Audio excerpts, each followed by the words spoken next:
হ্যাঁ দেখো রাকা, আমরা কিন্তু এর আগ পর্যন্ত যে এনপিআর এর যে ফর্মুলাটা কিভাবে আসে factorial N by factorial N minus R, এটা আমরা প্রমাণ করেছি, বুঝেছি, তাই না? এর আগ পর্যন্ত কি কোনো সমস্যা আছে?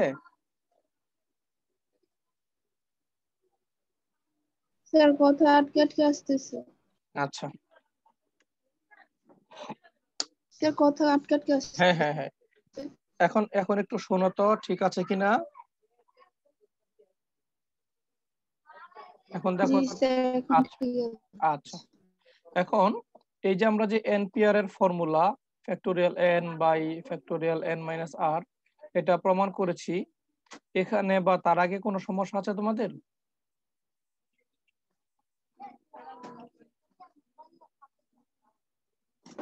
না তাহলে দেখো স্যার। 5.2, হ্যাঁ 5.2 থেকে আমরা দেখছি অনুচ্ছেদ।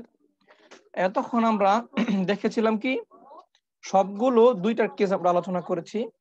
তোরা চারটা অবজেক্ট ছিল, চারটাই ভিন্ন ভিন্ন ছিল, এবং চারটা থেকে চারটাই নিয়েছি, এরকম একটা কেস ছিল। আবার ছিল ধরো পাঁচটা অবজেক্ট ভিন্ন ভিন্ন, ওখান থেকে তিনটা নিয়েছি, মানে সবগুলো নেই নাই। এরকম দুটো কেস আমরা গত ক্লাসে আলোচনা করেছি। তো আজকে আমরা দেখব, ধরো পাঁচটা বা সাতটা বা এরকম কিছু অবজেক্ট আমরা নেব, যে এখানে কিছু কিছু রিপিট হবে, কিছু কিছু জিনিস রিপিট হবে, বুঝেছো, পুনরাবৃত্ত হবে এরকম। যেমন ধরো লিখেছি আমরা, দেখো সবগুলো ভিন্ন নয়, এরূপ জিনিসের বিন্যাস।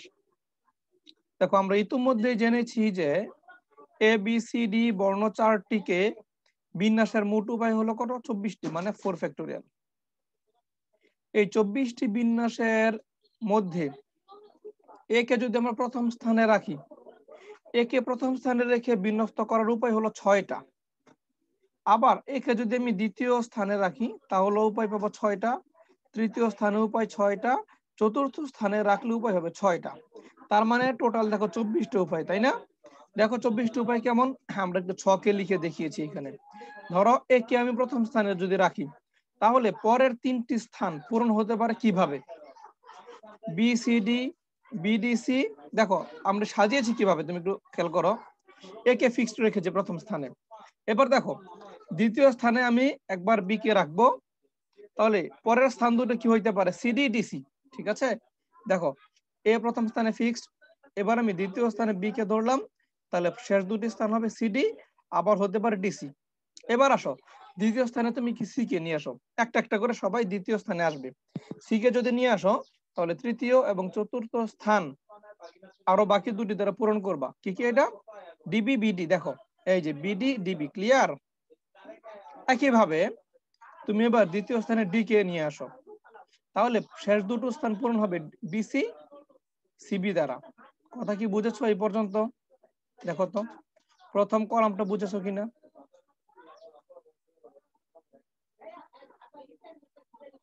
দেখো রাখা, এটা প্রথম কলামটা বুঝেছো কিনা।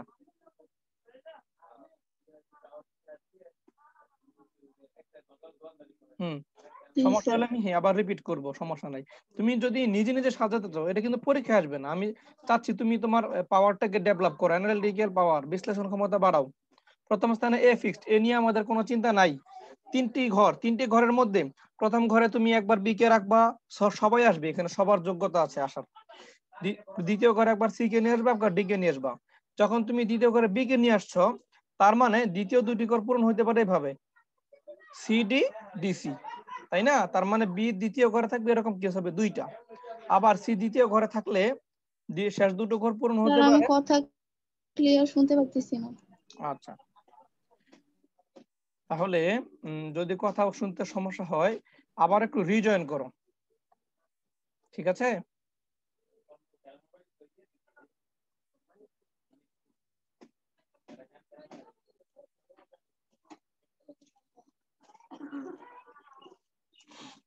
দেখো রাকা, তাহলে আমরা এবার যদি বি কে দ্বিতীয় স্থানে রাখি, তাহলে প্রথম তৃতীয় চতুর্থ স্থান পূরণ করতে পারি ঠিক একইভাবে 6 প্রক্রিয়ায়।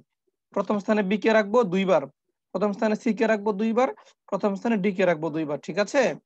একইভাবে একে তৃতীয় স্থানে একে চতুর্থ স্থানে রেখে আমরা সাজানো দেখালাম এখানে। এবার তুমি মনে করো এই যে এ বি সি ডি 4টি বর্ণ, এর মধ্যে ধরো সি এবং ডি বর্ণ দুটো ভিন্ন নয়। ধরো সি আর ডি বি এর সমান মনে করলাম আমরা, সি ডি এবং বি তিনটাই সমান। তাহলে দেখো তো, এই যে এখানে যে তুমি 24টা বিন্যাস দেখতে পাচ্ছ প্রথম ছকে, এই 24টা বিন্যাস কেমন হবে লক্ষ্য করো। প্রথমে যখন একে রেখেছি আমরা, এই বিন্যাসগুলো কি হয়ে যাবে দেখো, বি সি আর ডি তো বি হয়ে যাবে তাই না, কি হয়ে যাবে এ বি বি বি, সবগুলা এ বি বি বি তাই না। আবার দ্বিতীয় দেখো, একে যখন দ্বিতীয় স্থানে রাখছি, এই ক্ষেত্রে সবগুলো বিন্যাস হয়ে যাবে এরকম বি এ বি বি, মানে তুমি সি এবং ডি কে বি লিখবে।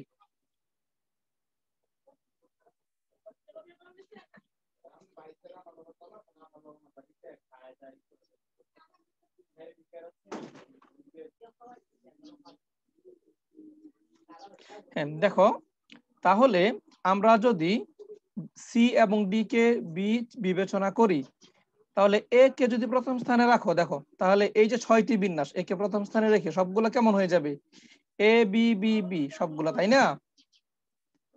একইভাবে তুমি দেখো একে দ্বিতীয় স্থানে রেখে যে 6টি বিন্যাস আমরা পেয়েছিলাম সেগুলো কেমন হয়ে যাবে বি এ বি বি। একইভাবে একে তৃতীয় স্থানে রাখলে বিন্যাসগুলো হয়ে যাবে বি বি এ বি, একে চতুর্থ স্থানে রাখলে বিন্যাসগুলো হয়ে যাবে বি বি বি এ। এটুকু বুঝেছো? হ্যাঁ, একটু ফিডব্যাক দিবে। দেখো তাহলে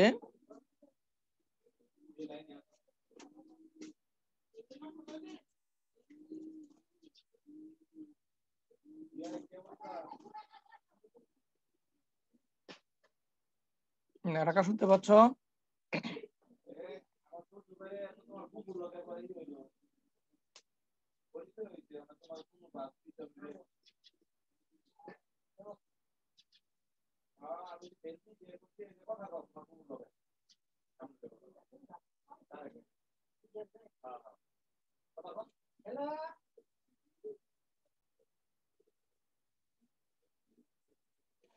দেখো রাখা, তাহলে আমি যেটা বলছিলাম, একে প্রথম স্থানে রেখে যে 6টি বিন্যাস পেয়েছিলাম, আমরা যদি বি সি ডি তিনটা সমান ধরি, এই 6টি বিন্যাস হয়ে যায় এ বি বি বি তাই না।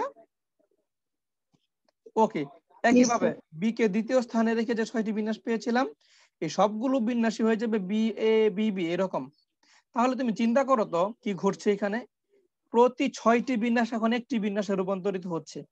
তুমি কিন্তু দেখো দ্বিতীয় ছকের প্রথম কলামে যে 6টি বিন্যাস আছে, এটাকে তুমি বলবা না যে এখানে 6টি আছে, সবগুলা কিন্তু একই A B B B A B B B তাই না।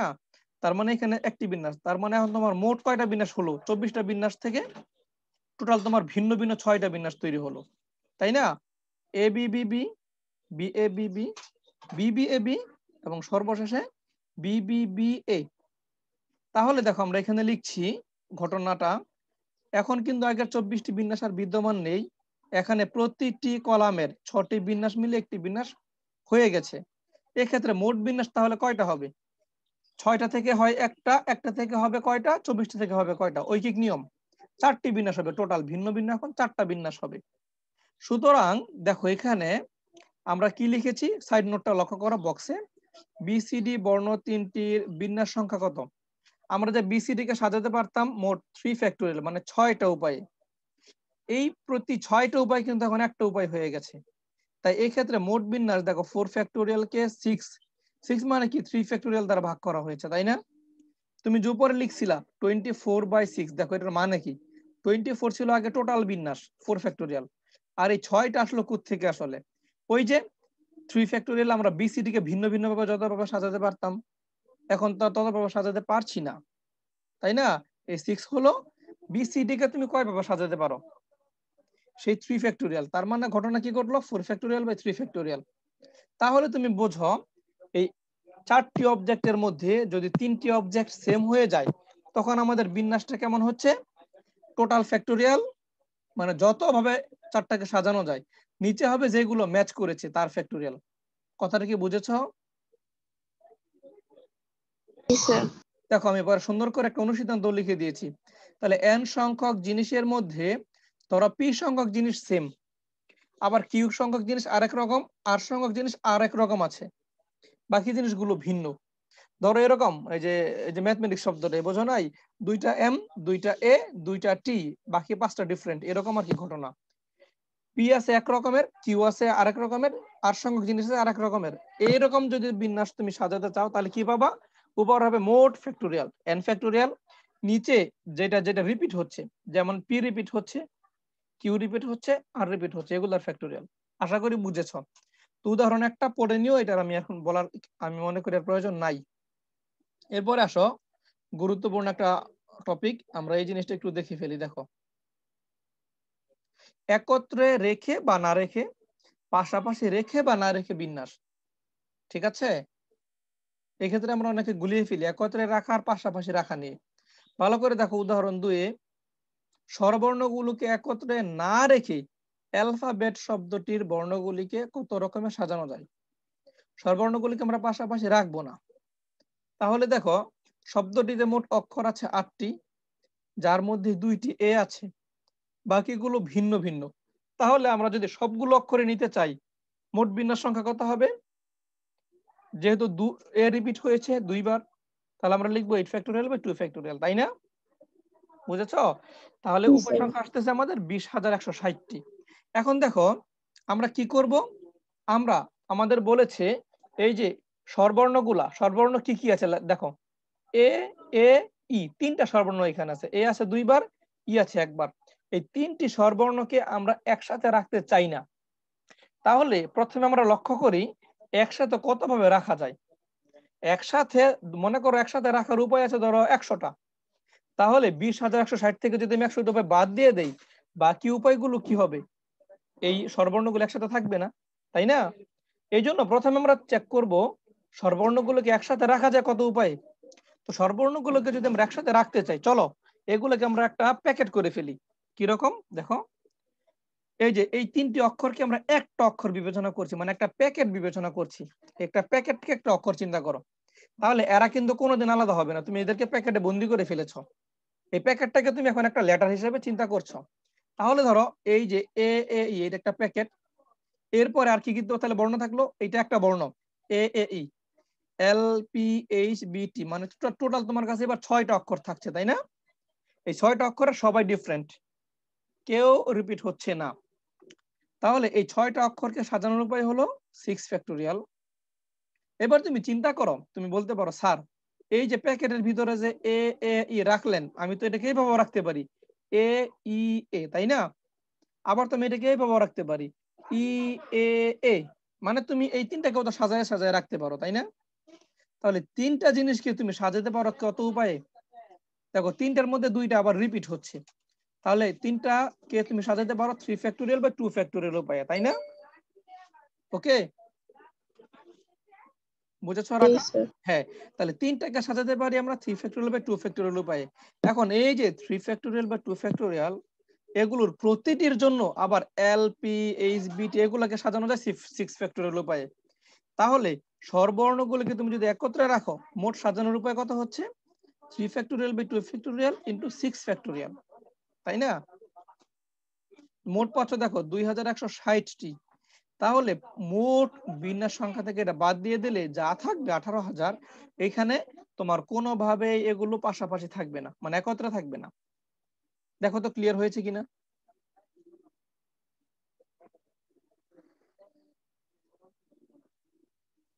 দেখো এটা ক্লিয়ার হয়েছে কিনা। এখানে সমস্যা এই জায়গায় বাঁচতে পারে যে 6 factorial into 3 factorial by 2 factorial, এটা কিভাবে হলো? কনফিউশন থাকলে বলো।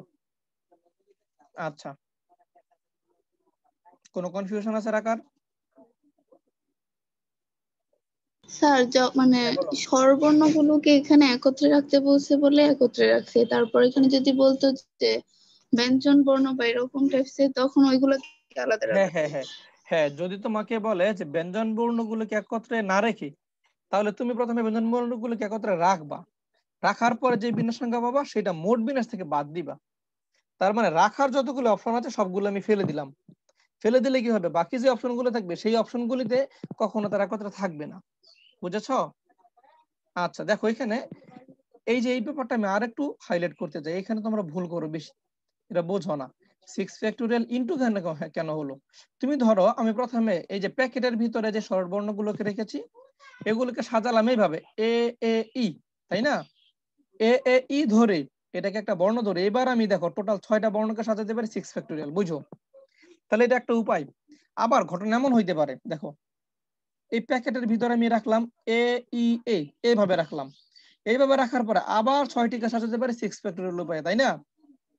আবার এমনও হতে পারে যে প্যাকেটের বর্ণগুলিকে আমি সাজালাম ই এ এ, এইভাবে ই কে প্রথমে দিয়ে, তাহলেও তো আবার তোমার 6 ফ্যাক্টোরিয়াল আসবে।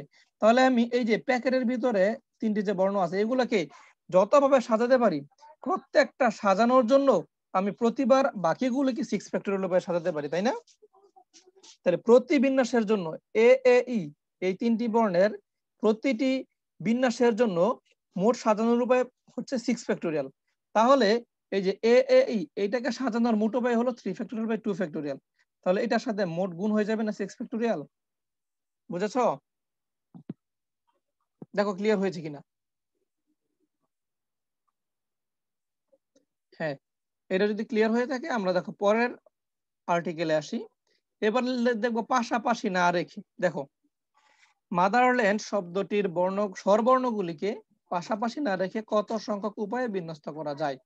ওকে, দেখো শব্দটিতে মোট 10টি বর্ণ আছে, যাদের মধ্যে দেখো স্বরবর্ণ আছে 3টি উ এ ই, বাকি 7টি আছে ব্যঞ্জন বর্ণ এবং সবাই ভিন্ন ভিন্ন।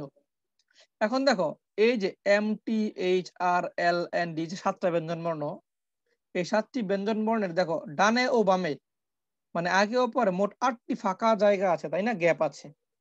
ওকে, 8টি যে গ্যাপ আছে এই 8টি গ্যাপের মধ্যে তুমি যদি 3টি স্বরবর্ণকে বসাতে পারো, তাহলে স্বরবর্ণগুলি আর পাশাপাশি থাকবে না, তাই না?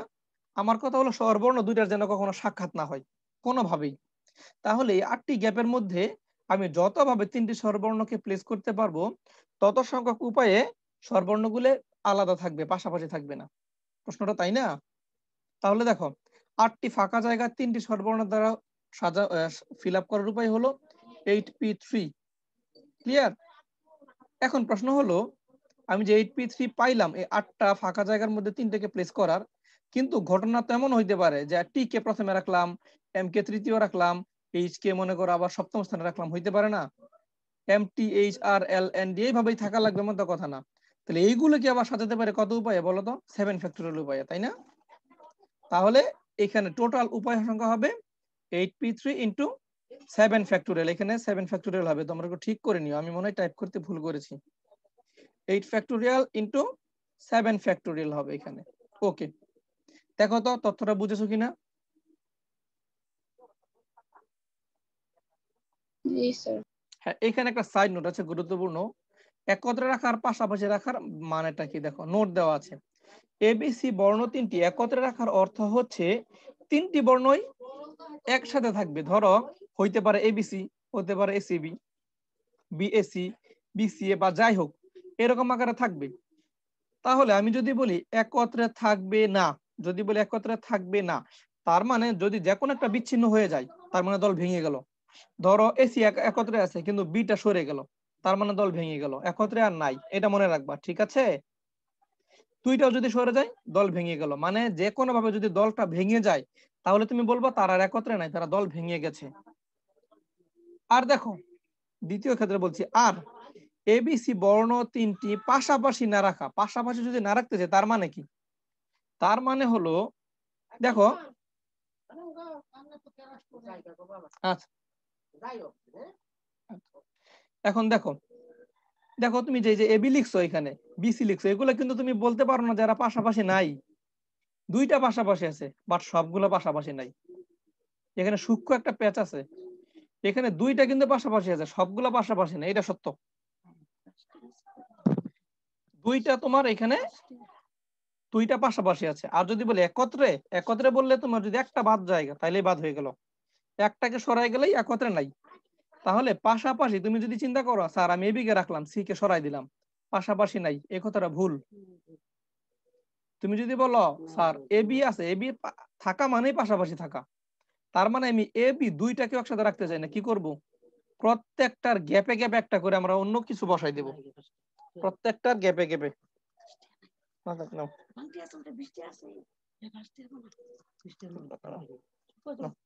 তাহলে শোনো রাখা,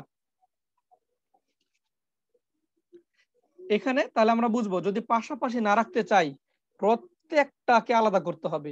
এ বিও একসাথে থাকা যাবে না, বিসিও একসাথে থাকা যাবে না, এ বি কেউ কারো মুখ দেখতে পাবে না। এটা হলো পাশাপাশি না রাখা। আর একত্রে না রাখা মানে হলো যদি কোন রকম একটাকে তুমি ছুটে দিতে পারো তাহলে তার একত্রে নাই। কথা কি বুঝতে পারলাম? তফাৎটা বুঝে নিও, একত্রে আর পাশাপাশি এটা কিন্তু গোলমাল বাঁধে সবারই।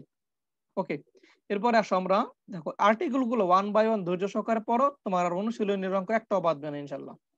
ক্রম পরিবর্তন না করে বিন্যাস। ক্রম মানে কি চলো বুঝি আমরা।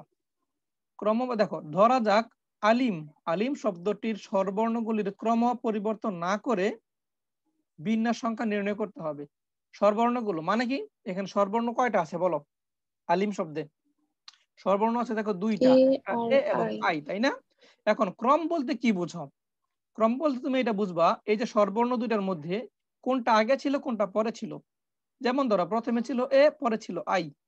আমি যদি বলি তুমি ক্রম পরিবর্তন করতে পারবা না, তার মানে তুমি আলিম শব্দটাকে যতভাবে সাজাও, মানে 4 ফ্যাক্টরিয়াল উপায়ে সাজাতে পারবা, তাই না? 4টা সব বর্ণ আছে যেহেতু, মানে 24 উপায়ে সাজাতে পারবা।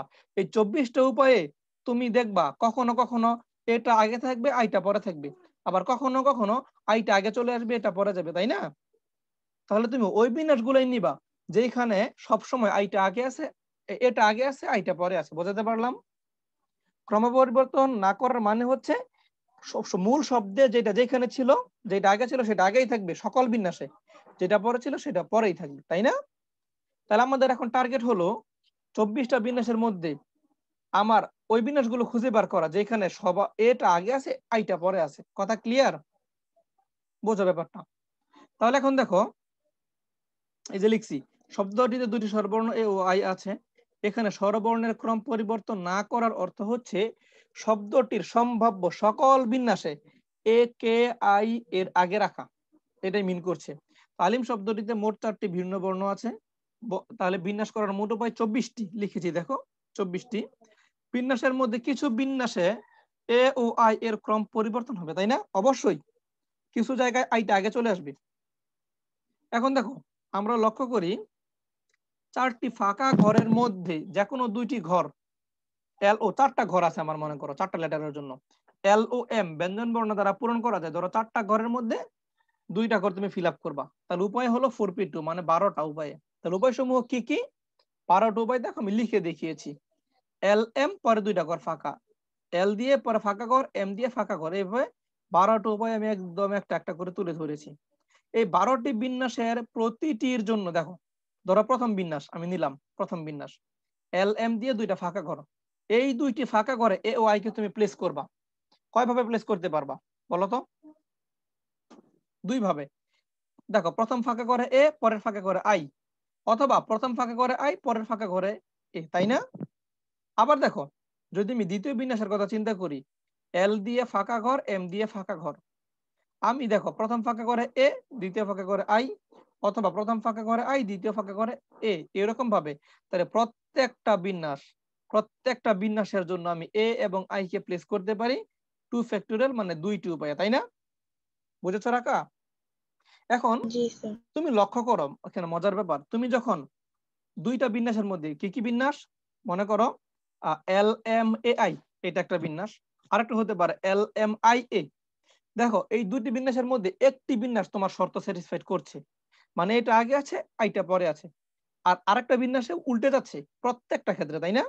দেখো তুমি এল এম এ আই আরেকটা হবে এল এম আই এ। আবার এখানে তাকাও দ্বিতীয় বিন্যাসে L A M I L I M A, তাই না? লামি লিমা এরকম হয়ে যায় দেখো।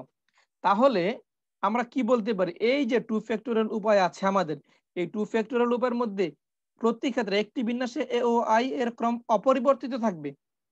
লিখে দেখাইছি এখানে, হ্যাঁ এই যে এই 2টি বিন্যাসের প্রথমটিতে ক্রম অপরিবর্তিত রয়েছে, অনুরূপভাবে বাকি 11টার জন্য একই কথা সত্য। তাহলে এখন আমরা কি করতে পারি বলো? আলিম শব্দের বর্ণ 4টির মোট বিন্যাস সংখ্যা তাহলে কত হবে?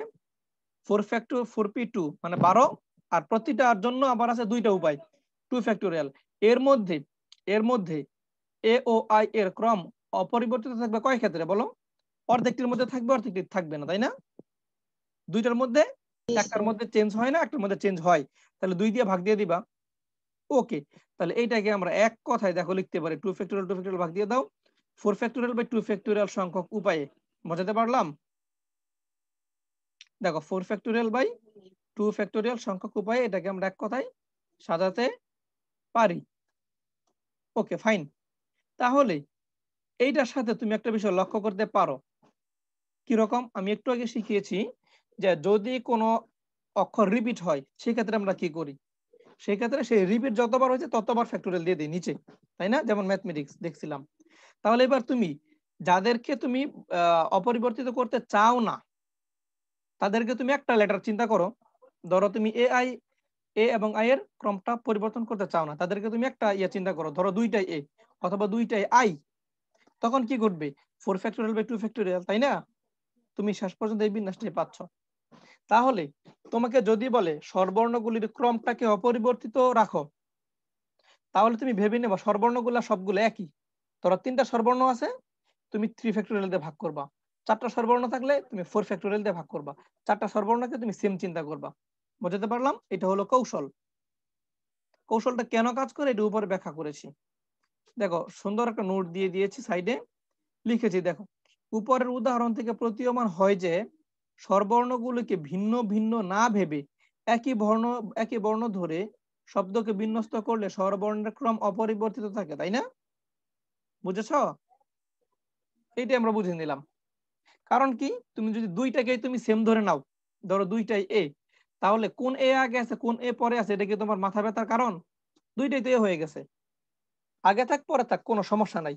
তাহলে দুইটাকে যখন তুমি এ ধরে নিবা তখন তো আবার অর্ধেক ভাগ হয়ে যাচ্ছে, কোনো সমস্যা থাকবে না। বুঝতে পারলাম?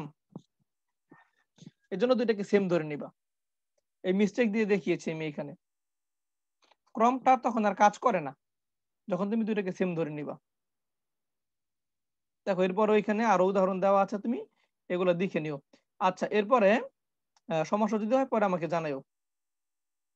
উদাহরণগুলো দেখবা কিন্তু, এগুলো আমি অনেক কিছু দেখাচ্ছি না, নোটে আছে, তোমরা দেখে নিবা। আচ্ছা দেখো, আজকে আমরা আরেকটা আর্টিকেল পড়ে ইনশাআল্লাহ শেষ করব। অবস্থান ও আপেক্ষিক অবস্থান পরিবর্তন করে বা না করে বিন্যাস। করেও বলতে পারে, অবস্থান না করে পরিবর্তন না করেও বলতে পারে। লিখছে এখানে দেখো, নির্দিষ্ট বস্তুসমূহের অবস্থান পরিবর্তন না করার অর্থ হচ্ছে ওই নির্দিষ্ট বস্তুসমূহকে তাদের নিজ নিজ স্থানে স্থির রেখে বাকি বস্তুগুলোকে সাজানো। আবার বলি, যদি তোমাকে বলি আমি যে আলিম শব্দটিতে এ এবং আই এর অবস্থান পরিবর্তন করবে না, তার মানে হলো এ যেখানে আছে আই যেখানে আছে তাদেরকে সেইখানেই বজায় রাখো, তাদেরকে সরাইও না। বাকি জায়গাগুলিকে অন্যগুলিকে চেঞ্জ করো বাকি জায়গাগুলিতে, ঠিক আছে? এটা বোঝায়। আর যদি বলি আপেক্ষিক অবস্থান পরিবর্তন করো না, তার মানে হলো ওই নির্দিষ্ট বস্তুসমূহ নিজেদের মধ্যে অবস্থান পরিবর্তন করতে পারবে। যেমন ধরো এই যে একটু আগে লিখেছিলাম আলিম, এই যে আলিম শব্দটির মধ্যে দেখো, আলিম শব্দটির মধ্যে এ আই এর ঘরে যাইতে পারবে, আই এর ঘরে যাইতে পারবে। বুঝতে পারলাম? কারণ তারা সর্বর্ণ, প্রতিবেশী মনে করো, বন্ধু, তারা একজন আরেকজনের বাসায় যেতে পারবে কিন্তু বাকিদের জায়গায় ঢুকতে পারবে না। এল এবং এল, তৃতীয় দ্বিতীয় এবং চতুর্থ ঘরে এ এবং আই যাইতে পারবে না। এটা হলো আপেক্ষিক অবস্থান পরিবর্তন না করে, ঠিক আছে? আর যদি বলি সর্বর্ণের অবস্থান পরিবর্তন না করে, তার মানে তুমি বুঝে নিবা এ যেখানে আছে, এ আছে প্রথম স্থানে, আই আছে তৃতীয় স্থানে, এই এ কে প্রথমে রাখতে হবে, আই কে তৃতীয় রাখতে হবে, এটাকে ফিক্সড করে দিতে হবে, এটাকে সরানো যাবে না। বুঝতে পারলাম? এটা হলো অবস্থান পরিবর্তন না করে।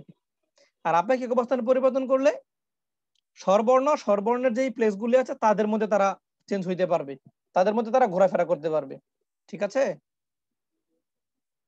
কথাটা বুঝেছো তুমি? ওকে, এবার কয়েকটা উদাহরণ দেখলে ক্লিয়ার হবে। নোটগুলো যদি একটু মন দিয়ে পড়ো তুমি বাসায় অনেক কিছু পড়ে ফেলতে পারবে। দেখো লিখেছি, স্বরবর্ণের অবস্থান পরিবর্তন না করে বাংলাদেশ শব্দটিকে কতভাবে সাজানো যায়। লিখেছি 10টি বর্ণ আছে, 3টি স্বরবর্ণ। কি কি স্বরবর্ণ? 2টা আছে এ, 1টি আছে ই। তাহলে দেখো স্বরবর্ণগুলোর অবস্থান কোথায় কোথায়। তাহলে স্বরবর্ণের অবস্থান যথাক্রমে দ্বিতীয় স্থানে, ষষ্ঠ ও অষ্টম স্থানে, এই 3টি স্থানে। তাহলে তুমি 3টি স্থানে স্বরবর্ণগুলিকে একদম ফিক্সড করে ফেলো। ওদেরকে তুমি স্থির করা সরাইবা না কোনোভাবেই। তাহলে এই তিনটি স্থানে তিনটে বর্ণকে ফিক্সড করে ফেলো। তাহলে বাকি তোমার কয়টা জায়গা ফিল আপ করার বাকি থাকবে? 7টা। 10টি জায়গার মধ্যে দ্বিতীয়, ষষ্ঠ, অষ্টম স্থান ওরা নিয়ে নিয়েছে, ওদেরকে সরাবো না আমি। বাকি 7টা জায়গা ফিল আপ করার উপায় কি আছে বলো? 7 ফ্যাক্টোরিয়াল। কারণ ব্যঞ্জন বর্ণগুলো তো রিপিট হয় নাই, সুতরাং স্বরবর্ণের অবস্থান অপরিবর্তিত রেখে শব্দটিকে বিন্যস্ত করা যায় 7 ফ্যাক্টোরিয়াল উপায়ে।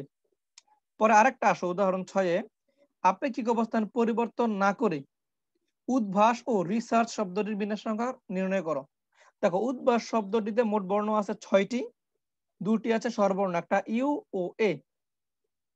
ওকে, তাহলে দেখো প্রথমে তুমি ব্যঞ্জন বর্ণগুলিকে নিজেদের মধ্যে চেঞ্জ করো। ব্যঞ্জন বর্ণগুলিকে দেখো, এখন ব্যঞ্জন বর্ণগুলিকে নিজেদের মধ্যে, তার মানে কি ব্যঞ্জন বর্ণগুলো কোন কোন জায়গায় ঢুকতে পারবে? দ্বিতীয়, তৃতীয়, পঞ্চম ও ষষ্ঠ জায়গায় ওরা ঢুকতে পারবে। ওকে, প্রথম জায়গায় ঢুকতে পারবে না এবং চতুর্থ জায়গায় ঢুকতে পারবে না, কারণ ওই জায়গাগুলি হলো স্বরবর্ণের দখলে। বুঝো? তাহলে এই 4টি ব্যঞ্জন বর্ণকে সাজানোর মোট হলো 4 ফ্যাক্টোরিয়াল, তাই না? এখন দেখো, তোমাকে তো বলছে আপেক্ষিক অবস্থান পরিবর্তন না করে, তার মানে আমরা কি বলতে পারি না যেই 2টি স্বরবর্ণ আছে তারা নিজেদের জায়গাগুলিতে ঢুকতে পারবে প্রথম ও চতুর্থ স্থানে, তাই না? তাহলে প্রথম ও চতুর্থ স্থান 2টি বর্ণ দ্বারা ফিল আপ করার উপায় হলো 2 ফ্যাক্টোরিয়াল। আর 4টি ব্যঞ্জন বর্ণ উপায়ের ব্যঞ্জন বর্ণ সাজানোর উপায় হলো 4 ফ্যাক্টোরিয়াল। তাহলে মোট উপায় কত হবে? 4 ফ্যাক্টোরিয়াল ইনটু 2 ফ্যাক্টোরিয়াল। রিসার্চের ক্ষেত্রে একই কথা।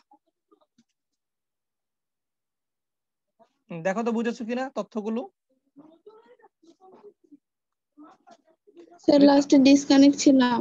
আচ্ছা আচ্ছা, এখান থেকে দেখো তুমি কতটুকু শুনেছিলে বলো।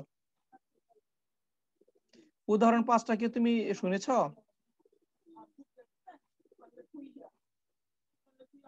আচ্ছা, তুমি কি এটা দেখেছো আপেক্ষিক অবস্থান পরিবর্তন করা না করা? উদ্ভাস আর হচ্ছে রিসার্চ। আচ্ছা আচ্ছা, উদ্ভাসটা দেখাইতে জি হবে। স্যার। হ্যাঁ, উদাহরণ 6, ধরো উদ্ভাস শব্দটিকে তোমার কি বলছে? স্বরবর্ণগুলির আপেক্ষিক অবস্থান পরিবর্তন করবা না। আপেক্ষিক অবস্থান মানে হলো কোন 2টা প্লেস স্বরবর্ণের দখলে আছে। দেখো, প্রথম স্থান আছে স্বরবর্ণের দখলে আর চতুর্থ স্থানটা আছে যে ইউ এবং এ। তার মানে এই 2টি স্থানে তুমি যদি স্বরবর্ণকে নিয়ে আসো সমস্যা নাই, তারা বলবে কি আমার ভাইয়ের জায়গা আমি দখল করছি, সমস্যা নাই। বুঝেছো? এটা হলো আপেক্ষিক অবস্থান, যারা যে এখানে ছিল।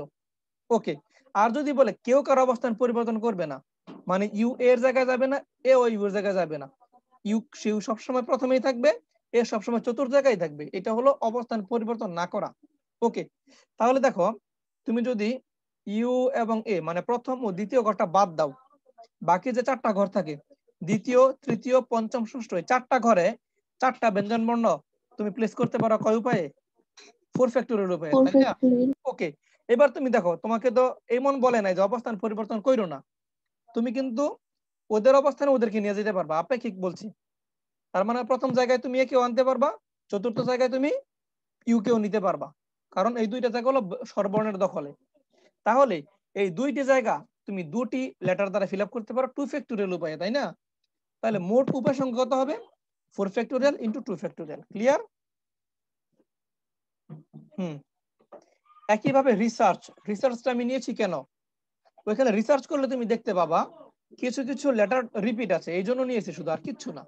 উদাহরণ একই, উদ্ভাস আর রিসার্চ আসলে একই নিয়ম, শুধু রিসার্চে 2টা লেটার রিপিট হয়েছে। আর গুণটা কেন হয়? ও গুণ কেন, এটা তুমি প্রথম দিন বলেছি, মনে করে দেখো। তুমি যখন সাজাইলা, মনে করো তুমি 4টা ব্যঞ্জন বর্ণকে সাজাইলা, তোমার কাজ কি শেষ বলো তো? আংশিক কাজ শেষ হইলো। তোমার বাকি বাকি যে প্রথম ও চতুর্থ স্থান, এই 2টা তো তুমি স্বরবর্ণ দ্বারা ফিল আপ করতে হবে। তোমার তো কাজ বাকি আছে। যখন কাজগুলো আংশিকভাবে সম্পন্ন হয় তখন গুণ হয়। আমি বুঝাইছি না? ওই যে ঢাকা থেকে খুলনা যাওয়ার পথ, জি স্যার। এরকমেরই। তুমি অন্যভাবে চিন্তা করতে পারো। অন্যভাবে কি? মনে করো তুমি চারটা ব্যঞ্জন বর্ণ সাধারণ উপায় হলো 24, ধরো 24, বোঝো 24-এর মধ্যে একটা উপায় কি বলতো? একটা উপায় হলো এরকম, দেখো আমি তোমাকে দেখাই, এখানে লক্ষ্য করো। 24টার মধ্যে একটা উপায় হলো এরকম, প্রথমে ডি, তারপরে ভি, তারপরে এস, তারপরে এইচ, তাই না? 24টা ব্যঞ্জন বর্ণ সাধারণ রূপের মধ্যে একটা হলো ডি ভি এস এইচ, তাই তো? আচ্ছা, এই একটা উপায়ের জন্য জি স্যার। স্বরবর্ণগুলোকে সাজানোর উপায় কয়টা? হতে পারে U D B A S H, অথবা হইতে পারে A D V U S H, তাই না? তার মানে দেখো 24টা উপায়ের প্রথমটা নিয়ে কাজ করছি আমরা। প্রথমটার জন্য আবার ইউ এবং এ এর জন্য 2টা বিন্যাস পাচ্ছ, তাই না? পাচ্ছ তো? তাহলে আবার ধরো জি স্যার। এবার ব্যঞ্জন বর্ণটাকে আবার একটু চেঞ্জ করি। ধরো ডি কে আমি ভি এর জায়গায় নিয়ে আসলাম, তাহলে প্রথমে V, V D S H. তাহলে এই যে দ্বিতীয় একটা বিন্যাস 24টার মধ্যে দ্বিতীয় একটা বিন্যাস, এইটার জন্য কিন্তু তুমি আবার ইউ আর এর জন্য আবার 2টা পাইবা, তাই না? তাহলে 24টা বিন্যাসের প্রতিটি বিন্যাসের জন্য তুমি 2টি করে উপায় পাচ্ছ স্বরবর্ণের জন্য, তাই না? বুঝেছো? তাহলে জি একটি স্যার। একটি বিন্যাসের জন্য স্বরবর্ণ নিয়ে কাজ করলে আমরা পাই 2টি। তাহলে 24টার জন্য কয়টা পাবো? 24 গুণ 2, তাই না? এই জন্য গুণ হচ্ছে এই যে 4 ফ্যাক্টোরিয়াল ইনটু 2 ফ্যাক্টোরিয়াল। কথা কি এবার ক্লিয়ার হয়েছে কেন গুণ করছি? জি স্যার বুঝছি। ওকে ফাইন, ঠিক আছে। তো খুব কি কঠিন লাগছে বলো তো বিন্যাস সমাবেশ? স্যার একটু করলে বুঝতে পারবো। এটা কি হয় দেখো, নোট তোমার এইখানে আমি যেই কথাগুলো বলছি এখানে, তুমি যদি এগুলো না পড়ে অঙ্ক করতে যাও, অঙ্ক তুমি নির্দিষ্ট কিছু অঙ্ক পারবা, কিন্তু যদি একটু ঘুরিয়ে ফিরিয়ে দেয় তুমি আর মাথায় নিতে পারবা না যে কি শর্ত বলেছে এখানে, কি করব, সব পেস লেগে যাবে। এই জন্য এই যে তথ্যগুলো বলা হচ্ছে একটা একটা করে খুঁটিনাটি একটু একটু ধৈর্য ধরে দেখবা, দেখবা তোমার একদম মাথায় ঢুকে যাবে এখানে কি বলা হচ্ছে কথাগুলো, ঠিক আছে? একদম মাথায় গেঁথে যাবে। এই জন্য একটা একটা করে পড়বা, ধৈর্য নিয়ে পড়বা যে কোথায় কখন কি ঘটছে। এই যে অবস্থান পরিবর্তন আপেক্ষিক, তোমাকে যদি এই জিনিসগুলো আমি না বোঝাই, অবস্থান পরিবর্তন না করার মানে কি, আপেক্ষিক অবস্থান পরিবর্তন না করার মানে কি, এগুলো তুমি যদি না বোঝো তখন প্রশ্ন দিলে তুমি পেছ লাগাই দিবা। এই জন্য এগুলো একটু ধীরে ধীরে একটা একটা করে দেখতে হবে, কেন গুণ হচ্ছে, কখন যোগ হবে, এই জিনিসগুলো ক্লিয়ার হতে হবে আমাদের। এরপর লাস্ট আমাদের বিন্যাসের শেষ অংশ চক্র বিন্যাস, এটা আমরা আগামী ক্লাসে দেখবো ইনশাল্লাহ। খুবই মজার একটা আলোচনা, এবং এই ক্লাসটা সবাই থাকার চেষ্টা করবা, কারণ এই তথ্যগুলি তুমি বইয়ে এত সহজে পাবে না। আমি একটা বই দেখেছি যে এখানে তথ্যগুলি উপস্থাপন করা আছে, এবং বইটা গত বছর মাত্র পাবলিশ হয়েছে। ঢাকা কলেজের 2জন স্যার আছেন, অন্য কলেজের 2জন স্যার আছেন, হাসান বুক হাউসের। তো ওইটা স্যাররা ঢাকা কলেজে আমি গিয়ে ওনাদের সাথে বসে দেখেছি, ওনারা এটা করেছেন ঠিক একই ভাবে। আমি ওনাদেরকে জানিয়েছিও যে স্যার আমার এই নোটটা লেখা আজ থেকে প্রায় 5 বছর আগের, আজ থেকে প্রায় 5 বছর আগে নোটটা আমি লিখেছি। রুফ কলেজে যুক্ত হওয়ার পরে নোটটা আমি পিছনে রুফ কলেজের লোগো দিয়েছি, বুঝেছো? তো এটা দেখলাম বইয়ের সাথে মিলেছে, ওনাদের চিন্তাটা ঠিক ওনারা এইভাবে করেছেন, ছবি দিয়ে চক্রবিন্যাস গুলো দেখিয়েছেন, যেটা আমি আগে পরে কোনো বইয়ে পাইনি।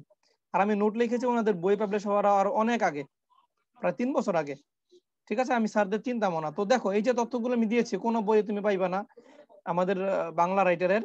তো এই জন্য তুমি তথ্যগুলো তোমার নোট এখন আছে, শুধু যদি বুঝে যাও চিত্র দেখে দেখে, চক্রবিন্যাস তোমার কোনোদিন ভুল হবে না। আর তোমার যদি চিত্র না দেখাই তুমি চক্রবিন্যাস কোনোদিন বুঝবে না, এটা মনে রাখবা। তো আগামী ক্লাসটা বিন্যাসের শেষ ক্লাস, আগামী ক্লাস ইনশাল্লাহ চক্র বিন্যাস করলে তোমার বিন্যাস কমপ্লিট। এরপর সরাসরি অঙ্কে চলে যাবা। আর সমাবেশে খুব বেশি কিছু নাই, সমাবেশ খুব সিম্পল, এটা যতদিন লাগছে সমাবেশ তার অর্ধেক দিন লাগবে, এরপরে শুধু প্র্যাকটিস। ওকে, তো ইনশাল্লাহ আমরা এগুচ্ছি, দ্রুত শেষ করবো বিন্যাস সমাবেশ, ঠিক আছে রাকা? আচ্ছা স্যার। আর তোমাদের তো মনে পরীক্ষা চলে এসেছে, বিন্যাস সমাবেশ হয়ে গেছে পরীক্ষা?